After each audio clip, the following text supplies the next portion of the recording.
If you're wondering if Neya is worth your precious tokens and time, or is she just another fewer hero, but today you're getting the most complete guide you will find anywhere. Let's unlock her true power together. Hey guys, it's Burgers here, welcome to another Call of Dragons video. Today we're going to talk about this new hero, Neya. And if you enjoyed the video, don't forget to hit one like, also subscribe to this channel for daily Call of Dragons content. Let's first set the stage, and where exactly does Neya stand in Call of Dragons universe?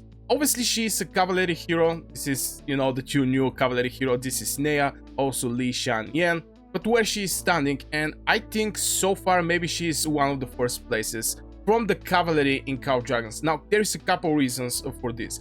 Maybe Urak is one idea, for example, better from her, but I really like that she's giving this juicy rage. This extra rage Janet is absolutely crazy. If you're a Waker, this is going to boost the rage skill, which is absolutely great. Going to 50 extra rage every seconds for 5 seconds, and the damage factor is going to be 1.7. But we're going to go over the skills later in this video. So far, my personal opinion over this hero is extremely good. Even she's wearing the new artifact that is presented with these two new cavalry heroes. And it's extremely rare the hero that is going to be from, for example, Wookiee Spin to be, you know, that strong. And I think it's maybe going to be one idea better from Li Shan-Yan.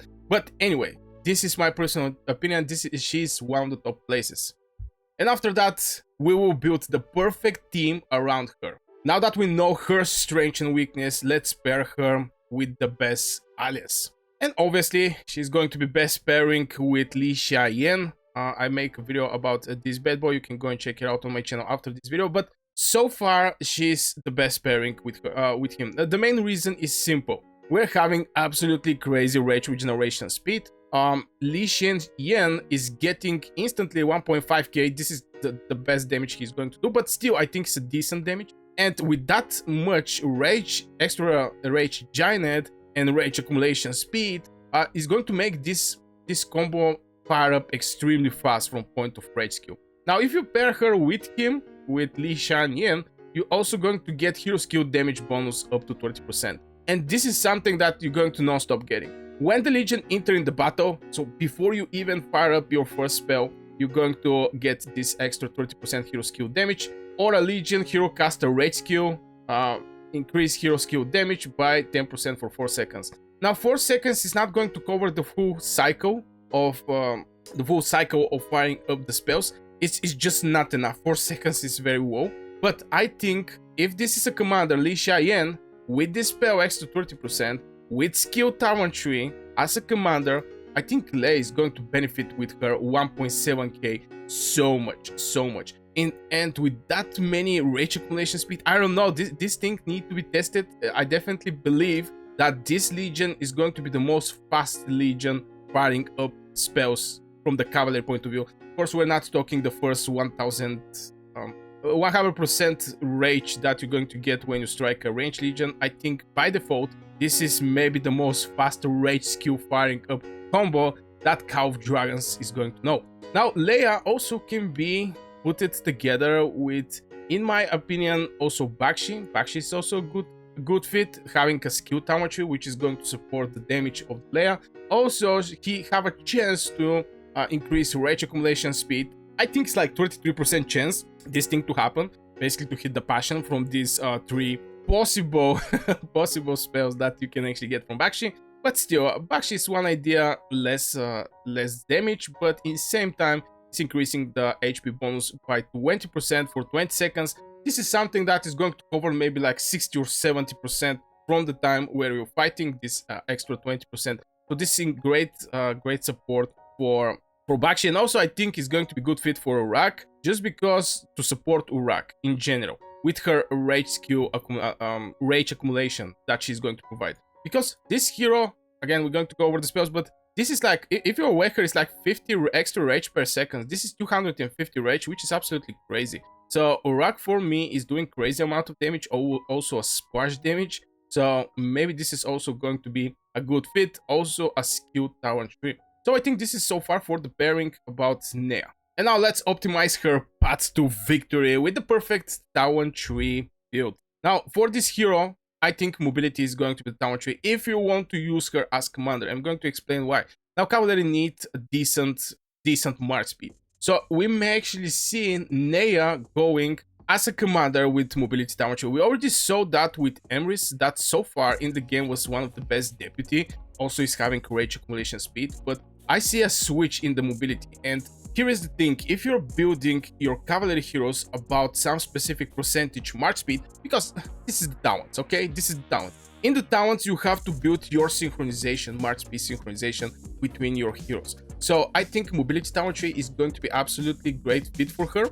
Even though the skill talent tree is going to give more damage, but I think skill talent tree is one idea better for mages, because mages, the only thing they're counting on is actually their rage skill. There is nothing else there. You don't have big normal attack of your units, you don't have HP of your units, you don't have nothing there. So yeah, the only way is with skill talent tree. But I think mobility is going to be great fit for Neya, and you need to synchronize, you need to synchronize the speed between your legions with mobility. Now, if you're not running cavalry, maybe this hero is going to be a deputy and you're not going to care that much. You're just going to send in the army groups or something like this, your Bakshamris or your Li Shan Yen with Neya or Urak Tobin. It didn't actually matter. If you're looking to synchronize the legions, I think this mobility talent tree is going to be the best fit for her, so you can build your strategy around the march speed. Up next, we're going to break down her deadly skills one by one. So far, we cover Neya's range, her best partner, and how to build her talents. Coming up is secret hiding inside her skills. And if you're finding this guide helpful, hit that like button and subscribe for more Call of Dragons content. Also, you can join my Discord. You're going to see the link in the description. We're building our small community there, so everybody who is interested in Call of Dragons are welcome in there, so you can join. Also, you're going to be the first one who is going to see when my videos come online. And also, you can become a member, of course, of this channel and get a shout out in my next video. Also, access to all of my stream history, and in general, you're going to support the channel. Now let's dive into her skills, the reason why Neya can dominate the battles.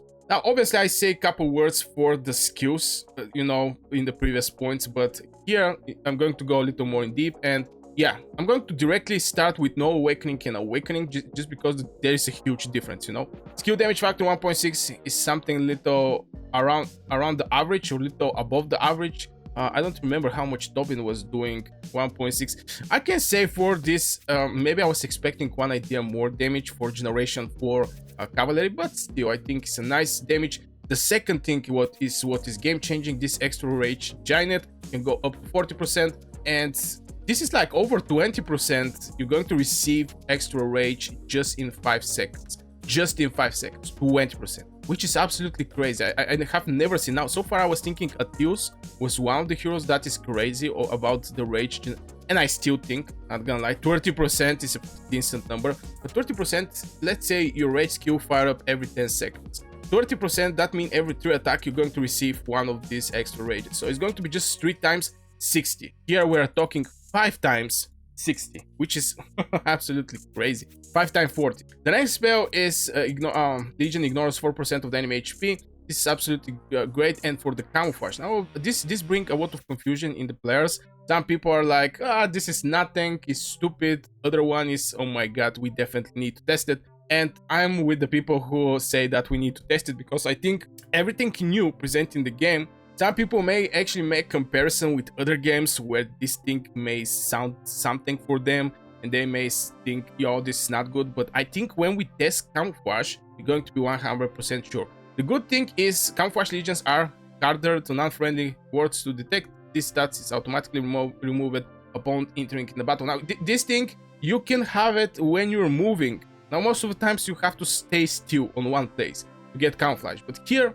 you can actually moving, and only when you're entering in the battle, the camouflage state. When entering the battle, camouflage state ignores 8% of the enemy HP for 10 seconds. This is, first of all, it ignores 10% and additional bypass 20%, which I don't know. I mean, it's like 30%, and if we check hero like Theodore, he's by default getting this 30% for 3 seconds. But now Neya is having this permanent, since this 10% is going to be permanent, so you don't need something like rage skill. Most of the heroes actually need a rage skill to fire up this thing. And additional bypass. I think this one is a very good one. HP for 10 seconds, this is a decent amount. When you make a charge, you cannot make charge for the next 10 seconds. So I think this is perfectly fit for charge hitting strategy most of the cavalry players are having. The next spell is increase Legion cavalry units skill damage by some percent, HP by some percent, and march speed. Now 10, 10, 10. So I think this skill damage, and if you keep in mind that this bad boy is also having like 30% skill damage, I think this is absolutely great from point of doing massive damage. And the game is start going in direction when the cavalry, even you don't start not needing maybe like full 5 legions to immediately strike the enemy and one-shot the enemy. This combo, in my opinion, is going to do crazy amount of damage. My personal opinion, let me know in the comments your personal opinion. And the next one is grant Legion King for 10 seconds every 15 seconds during the battle. So this is like 66% from the battle time going to be covered and can go up to 30%. And 20% is a pretty decent one, not gonna lie. Now, if you check the cavalry, you're going to see they're having like 439. Now, I don't believe in eagles and stuff like this, okay? I think the best cavalry players is a ground one, Wilderberg and League of Order. So this is pretty decent damage. The only troop that have more damage is actually the ballista, that is having just with little more damage. So I think everything that is supporting the damage of your cavalry is absolutely great. And finally, the awakening. I think this awakening is a decent one, not because it's giving like extra 100 more damage from 1.6 to 1.7k, but this extra 10 rage every seconds for 5 seconds from 40 to 50. Now if you check some skill, you're going to see that let's get this thing. One chain normal attack has 10% chance to get you 50 rage. This is like one level 5 extra talent just by awakening her and getting this extra 10 rage, because for 5 seconds you're going to get 5 rage. You can have this thing every 10 seconds, and even less. With this rage accumulation speed, I think this Legion is going to fire up absolutely fast. So it's just even better from full level 5 skill like this one. So and it's just by awakening and getting some extra damage. So I think her spell is extremely good. Now Li Cheyenne have a spell that you don't going to need. This is for Garnison. But Neya she don't have any spell that you're going to throw back, okay? And then let's find her perfect pet companion. Skills are powerful, but the right pet can make Neya unstoppable. So for the pet, I personally believe I already get this pet just for the video, and I want to have this pet. You know, I want to have just one of these pets inside. Yeah, there he is. This is Auric Warhorn. Why for me is basically the best pet for them. The pet is built around the spells, and I'm going to explain why. For example, Margaret Zeta, the combo most of the people are talking about, is going to be perfectly fit with Sand Lizard and getting this extra healing, just because this healing is going to trigger some of the Margaret spells, you know. But at the same time, you can also pair her with Seraphic Drain, just because here we also have a healing factor. So you start to understand where the pet skills actually support some specific skill of the hero you're pairing that, or the pet is getting benefits. This is the first pet that is going to get benefits from rage accumulation speed, and this is again Auric Warhound. Deals diffused damage to 2 enemy legions, so is doing AoE damage. We have to mention also that. The War Pet Legion takes 1.1 less normal attack damage for 3 seconds, probably when he casts the rage skill. Each time the Legion get rage via innate skill. This is the 5 skills I show you. You know, you have 4 skills and the awakening. So from if we get a rage, the Legion get rage from these skills. It gain 1 stack of Auric Mark, max 5 stacks. Each stack of Auric Mark increase the damage due by the next War Pet skill by 1.1%. So here we are focused over the War Pet and how much damage this War Pet is doing. But this War Pet is heavy damage dealer. Of course, it's a diffused damage, obviously. Each Legion take 15% less damage per additional target. But if you hit one target with 100%, the second one is going to be like 75%, no, 85%, so there is not big difference. But this pet, everything you build around this pet is going to be for boosting the pet damage, and I think this pet is going to become a crazy pet. But here is where the things are for this pet to be paired the best with Neya. I think Auric Warhound is the best pet for this hero. And once she is fully armed, let's talk about the artifacts that will fit for her perfectly. Now let's watch Neya with the artifact that truly increasing the power, and this is obviously going to be the new artifact. This is Vulnaris. Deals diffuser damage to the 3 legions. As I mentioned in the previous video, this artifact remind me of Kingslayer with Royal Punishment, but it's going to grants the legion rampage and resistance, damage duo 7%, damage taken minus 5%, some physical damage. I think this now keep in mind cavalry have a pretty decent normal attack, and this is support also how much damage the artifact is going to do. If you trigger, I don't know, Shadow Blades with donkeys, is going to be way more different. Additional effects: Legion get haste when camouflaged. Now this is why this is supporting the spell of the Neya. It's really important, people, to understand that it's camouflaged. This is only one hero have this camouflage, and this is Neya. And giant synergy when camouflage status is removed. March speed 20%, hero skill damage 10% for 15 seconds. Decent amount of time. So you see how this artifact is basically built. Is basically built for Neya. She's even sitting with this artifact. Look at her. This is the artifact she's wearing. Now this is the second artifact I see in Call of Dragons. Okay, maybe it's not going to the second, but the other artifact I can give as an example is Infernal Flame. This one is your legion get magic in when wielder inflicts Scorch on the enemy. There is only one hero inflicting Scorch on the enemy. This is Lilia. So you see that there is some artifacts built exactly for this hero. This artifact is built exactly for this hero. So I think this is going to be the best artifact for Neya. She's even wearing this artifact. And coming up, should you awake her or saving your legendary tokens? So far we supercharged Neya with diamonds, pets and artifacts, but should you go all in for awakening her? Let's find out next. Is awakening Neya truly worth it or just a luxury? And yeah, let's find out. Now this is the awakening. Keep in mind why I actually bring this point is awakenings is something extremely expensive in Call of Dragons. It's not like for 1 month you're going to awake a hero. Okay, you may actually do that, but you may need to spend a lot. Okay, so for low spenders and even mid spenders, the awakening one hero is taking time. So definitely I want to point out for this hero and my future Call of Dragons guides. When I do something about the hero guides, I'm going to also include this, just how accessible this hero is how hard it is to awaken it, and so on. So yeah, don't forget to subscribe if you're interested in this. I think she's definitely deserve awakening. The main reason is this increase of the rage per second from 40 to 50. This is like 50 extra rage for 5 seconds. And of course the damage, but we don't care that much about the damage. There is heroes that have crazy awakening skills, and there's heroes that have pretty trash awakening skills. I think this one definitely deserves your attention. If you're cavalry main, I think you're going to get great benefits from awakening her. At least this is my opinion. Let me know your in the comments below. Next we will talk about how hard she is to be getted. And knowing her power is one thing, but how realistic is to actually get her. And I think this hero is going to be easy to be getted.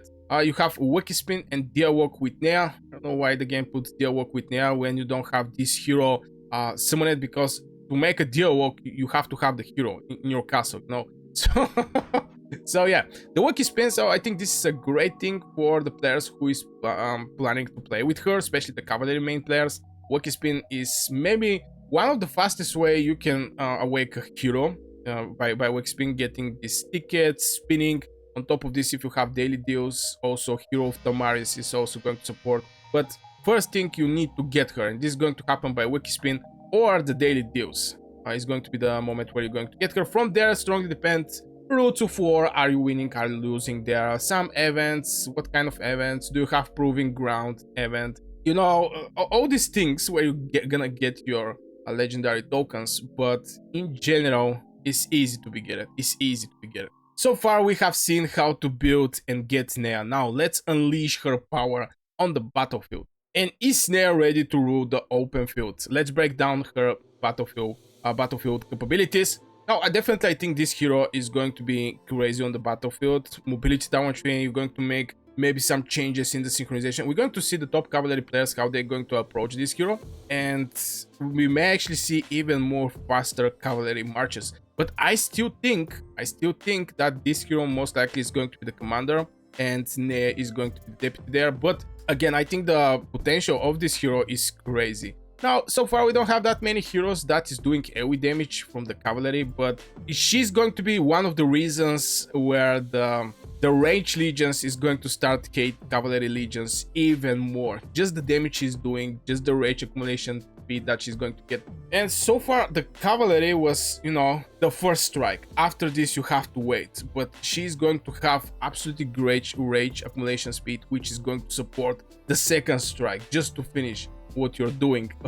And yeah, I think she's having great potential for open field. And finally, I want to talk about common mistakes players can make with Neya. I still see it till these days. A player just get a hero and they immediately start up the hero and open the rest of the spells. Try first to make her like 5-1-1-1. After this, go forward. Now I'm going to make a video maybe for about minimum investment of this hero later, somewhere in the future. I have to write it as a task. Maybe I'm going to do it. Strongly depend to what is going to be the interest for this hero, but in general, yeah, always follow the normal steps you're doing for every hero and making the first spell like 5. So I guess this will be for this video, guys. I really hope you enjoyed this guide. Let me know if you have something in your mind in the comments below. Also, don't forget to like the video if you get some value, subscribe if you're new to this channel, and join the Discord, link in the description. We're building our small Call of Dragons community there, so everybody are welcome. And you can become a member if you want to support the channel, get a shout out in my next video, and also access to full of my stream history. I wish you a great day and see you in the next video.